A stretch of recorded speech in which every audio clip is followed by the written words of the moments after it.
আজি ভাদ মাহৰ পবিত্ৰ অষ্টমী তিথি আৰু এই অষ্টমী তিথিতে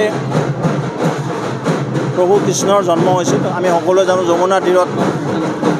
আৰু আজি এই পবিত্ৰ তিথিটো সমগ্ৰ ভাৰতবৰ্ষৰ নহয় সমগ্ৰ বিশ্বতে জন্মাষ্টমী হিচাপে সনাতন সংস্কৃতিৰ ব্যক্তিসকলে পালন কৰি আছে।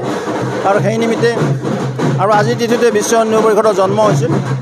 আজি এহাতে বিশ্ব হিন্দু পৰিষদৰ প্ৰতিষ্ঠা দিৱস, অন্য হাতে বিশ্ব হিন্দু পৰিষদৰ প্ৰতিষ্ঠা দিৱসে জন্মাষ্টমী ভাগে আয়োজন কৰে। আমাৰ ৰঙিয়া জিলা বিশ্ব হিন্দু পৰিষদৰ সৌজন্যত এই জন্মাষ্টমী ভাগে আয়োজন কৰা হৈছে।